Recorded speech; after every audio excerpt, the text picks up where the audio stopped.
Hello my dear friends, I welcome you all to our channel Best Notes Tutorials.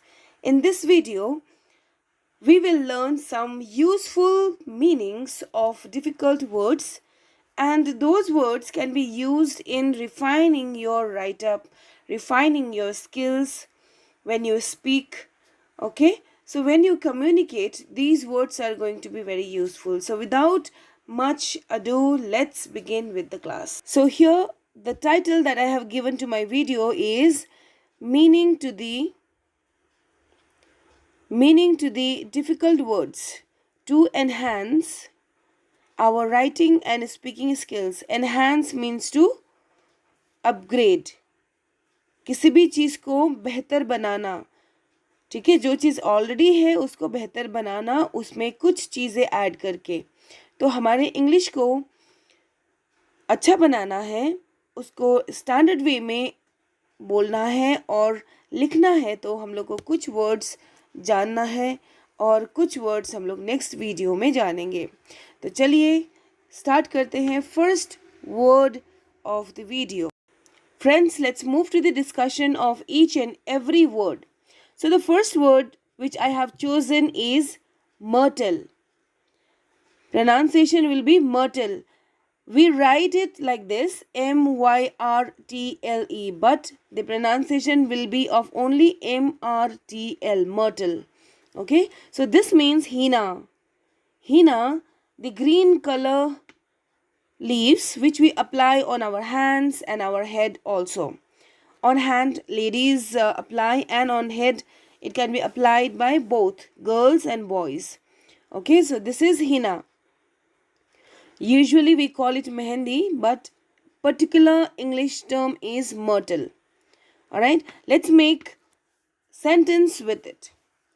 Example is, during Karwa Chauth, married ladies apply myrtle on their palm and feet for beautifying themselves. यहाँ पे मैंने word लिया है myrtle, जिसका हिंदी में meaning है हीना या फिर मेहंदी, और एग्जाम्पल मैंने लिया करवा चौथ के दौरान शादीशुदा लेडीज़ औरतें अपने पैरों और हाथों में मेहंदी लगाती हैं अपने आप को सुंदर बनाने के लिए. Okay, let me read out the example once again. During Karwa Chauth,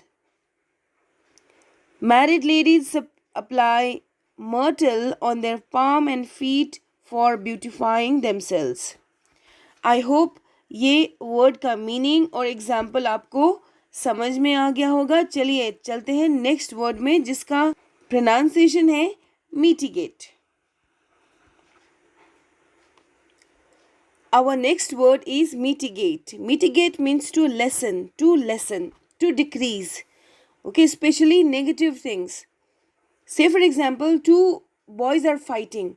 Now, what will be your role? To mitigate their misunderstanding, to lessen their misunderstanding so that they won't fight. Alright? तो किसी भी चीज़ को कम करना, specially वो चीज़ें जो कि negative है, ठीक है, जो कि डेवलपमेंट के रास्ते में एक हर्डल है. ठीक है, चलिए एग्जाम्पल देखते हैं. We should contribute in mitigating the environmental problems full फ्लेजेडली.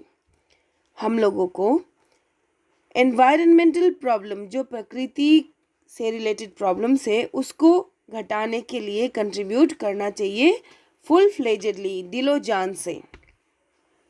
जितनी अपनी क्षमता है वो सभी क्षमता से हम लोगों को कोशिश करना है कि एनवायरनमेंट बच जाए. तो यहाँ पे मैंने वर्ड किया मिटिगेटिंग, ING मैंने लगाया क्योंकि इसको मैंने वर्ब का फॉर्म दिया. ठीक है, तो ऐसे आपको यूज़ करना है. टू मिटिगेट मतलब लेस करना नेगेटिव चीज़ों को, और यहाँ पे हम लोग जो प्रॉब्लम क्रिएटर हैं एनवायरनमेंट को दूषित करने के लिए, उसको लेस कर रहे हैं अपने दिलो जान से मदद करके. ठीक है, चलिए तो मिटिगेट और मर्टल, ये दोनों वर्ड्स का मीनिंग हम लोगों ने जान लिया. अब चलते हैं थर्ड वर्ड पे. Our third word is ardent. ardent इसका मतलब है पैशनेट. किसी भी चीज़ को पागलों की तरह पसंद करना या उसके लिए इंटरेस्टेड होना। Ardent is equals to passionate. चलिए एग्जाम्पल देखते हैं। I am an ardent worshipper of cricket. मैं एक आर्डेंट यानी कि बहुत बड़ा फैन हूँ क्रिकेट का। मैं इसके लिए पागल हूँ, इसको पाने के लिए, इसको खेलने के लिए, इसको देखने के लिए पागल हूँ। मैं क्रिकेट की पूजा करता हूँ। तो कोई भी इंसान किसी चीज़ के लिए हर हद पार कर सकता है, उसको कहते हैं passionate. I am very passionate about cooking. I am very passionate about sports. I am very passionate about teaching. ठीक है, ये नॉर्मल जो लेवल है उससे ऊपर का लाइकिंग है। किसी भी चीज़ को नॉर्मल वे से ज़्यादा लाइक करना। नॉर्मली तो सभी को क्रिकेट पसंद होता है, इवन लड़कियां भी पसंद करती है क्रिकेट को। लेकिन अगर कोई इसके लिए मर मिटता है उसको कहते हैं पैशनेट या आर्डेंट। ठीक है, आर्डेंट कहते हैं जिसका मीनिंग है पैशनेट। चलिए अभी चलते हैं नेक्स्ट वर्ड पे, फोर्थ वर्ड पे, जिसका प्रोनाउंसिएशन होगा मल। ओके, मल, टू पॉन्डर ओवर और टू वर्क मेंटली। मल का मतलब क्या है कि दिमाग में सोचना, उसको एनालाइज करना, उसको एग्जामिन करना और उसको दिमाग में ही सब कुछ रेडी करना ताकि आप इम्प्लीमेंट कर सके उसको प्रैक्टिकली। तो बहुत जो सोचता है उसको कहते हैं मल। बहुत कुछ सोचना या फिर सोचने वाला व्यक्ति को कहते हैं मलर, और जो सोचता है उसको कहते हैं मल। चलिए इसका सेंटेंस देख लेते हैं। आवर नेक्स्ट वर्ड इज मल। It means to ponder over or to work mentally. It means to think excessively about some plan or something that you want to do. Okay, it could be about your plans, it could be about your past, it could be about anything. Alright, तो दिमाग में इसको ज़्यादा सोचना, इसको कहते हैं मल। इसको एनालाइज करना, इसको कैलकुलेट करना कि ये करने से ठीक होगा कि नहीं होगा, अगर ये करूँ तो किस हद तक ये जा सकता है। ठीक है, तो मल का मतलब है टू पॉन्डर ओवर यानी कि सोचना। चलिए एग्जाम्पल देखते हैं। Mulling positively gives magnificent outcomes. Mulling positively gives magnificent outcomes. इसका मतलब है अगर हम लोग ज़्यादा सोचे पॉजिटिव चीज़ों के लिए या पॉजिटिव रिजल्ट्स के लिए, तो इसका जो रिजल्ट होगा, इसका जो आउटकम कॉन्सिक्वेंसेस होगा वो भी मैग्निफिशेंट होगा, बहुत ही अच्छा होगा। ठीक है, ये सब तो हमारे दिमाग की ही बात है। If we think positive then positive thing is going to happen in our life. If we think negative about something, that negative energy will be overpowered and it will be true. तो जब भी हम लोग को सोचना है वो positive ही सोचना है, और वो दिमाग से शुरू होता है, एक्शन में बाद में आता है, पहले दिमाग में आता है हम लोगों का कि हम लोग क्या करेंगे। तो वो दिमाग में जो पॉन्डर करते हैं, जो सोचते हैं, उसको पॉजिटिव रखना ज़रूरी है।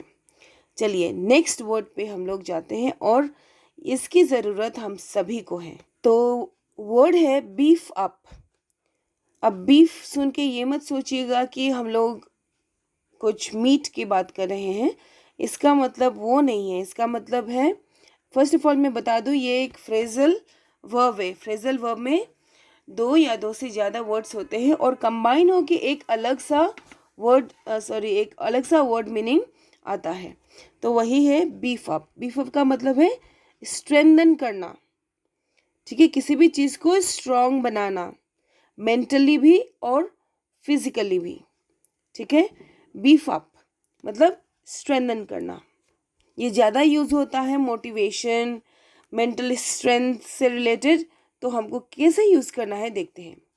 आई have to beef up myself even though I failed at the first attempt in NEET entrance examination. I have to beef up, I have to strengthen myself even though I failed at the first attempt in NEET entrance examination. अब देखिए यहाँ पे इसका मतलब क्या है। मुझे खुद को स्ट्रॉन्ग बनाना है, ठीक है, स्ट्रॉन्ग स्ट्रेंथन करना है, ताकि तब भी जब मैं फेल हो गया हूँ नीट एग्जामिनेशन के फर्स्ट अटेम्प्ट में, ठीक है। Examinations these all are parts of our life, कभी खुशी कभी गम, sometimes we are very much elated, sometimes we are sad because we could not achieve what we have designed for ourselves, alright। So जो हुआ सो हुआ, अब आगे के लिए हम लोगों को स्ट्रेंथन करना है अपने आप को, ताकि हम लोग अपना टारगेट अचीव कर पाए। तो बीफ अप का मतलब है स्ट्रेंथन करना। I want to beef up my English vocabulary, I want to beef up my mind so that I can focus on studies and not get deviated or distracted with unnecessary things, ठीक है। Sentence कुछ लंबा हो गया, आप short में भी use कर सकते हैं। I want to beef up my vocabulary, I want to beef up my relationship with my friends, I want to beef up my culinary skills, ठीक है, खाना पकाने का स्किल्स। तो इसको किसी भी तरह आप लोग यूज कर सकते हैं। Next word is erudite. Erudite, erudite का मतलब है person with profound knowledge, person with profound knowledge, एक ऐसा व्यक्ति जिसको हर चीज आता है, हर चीज आता है और वो उस पर्टिकुलर चीज में, किसी भी चीज को ले लीजिए, उसमें एक्सपर्ट है। Next word is erudite. Erudite का मतलब है the person who knows everything, who has profound knowledge, जिसको बहुत नॉलेज है हर चीज के बारे में। एग्जाम्पल देखते हैं। My mother is an erudite as she knows everything about anything, okay. उनको कोई भी चीज़ हो उसके बारे में सब कुछ पता है, किसको? माँ को, इसीलिए उनको कहा गया है एरुडाइट। एरुडाइट का मतलब है वो व्यक्ति जिसको सब कुछ आता है। चलिए नेक्स्ट देखते हैं। नाइव, नाइव, ओके, इसको प्रोनाउंसिएशन कैसे करना है? नाइव, नेव नहीं, नाइव, NAIVE, नाइव। नाइव का मतलब है लैक ऑफ एक्सपीरियंस और विजडम। अब मैं दूसरा एक और वर्ड ऐड कर दूं, बिगिनर और न्यू कमर। बिगिनर और न्यू कमर के लिए भी ये यूज़ होता है। नाइव मतलब वो इंसान जो कि स्किल्ड नहीं है, जो कि एक्सपीरियंस्ड नहीं है, ये फर्स्ट टाइम वो कर रहा है, ठीक है। चलिए एग्जाम्पल देखते हैं। A naive can not survive in this competitive world. A naive, एक ऐसा व्यक्ति जिसको कोई एक्सपीरियंस नहीं है, जिसको कोई नॉलेज नहीं है, ठीक है, जिसका इंटेलेक्चुअल लेवल बहुत ही कम है, वो इस कॉम्पिटिटिव वर्ल्ड में नहीं रह सकता, इस कॉम्पिटिटिव वर्ल्ड में सरवाइव नहीं कर सकता। इसका कहना ये है। नाइव मतलब वो इंसान जो कि नया नया है, उसने ज़्यादा कुछ अभी सीखा नहीं है, एक्सपीरियंस भी नहीं है, और इसी की वजह से वो दुनिया में सरवाइव नहीं कर सकता। Our last word is dab hand. Dab hand मतलब एक्सपर्ट, ठीक है। Sachin Tendulkar is dab hand in cricket, he is an expert in cricket. चलिए अब तो समझ में आ ही गया होगा आपको। फिर भी मैं एग्जाम्पल दे देती हूँ। I am a dab hand in managing problems of any sort. मैं एक एक्सपर्ट हूँ किसी भी चीज़ को सॉल्व करने के लिए, किसी भी प्रॉब्लम को सॉल्व करने के लिए मैं एक्सपर्ट हूँ।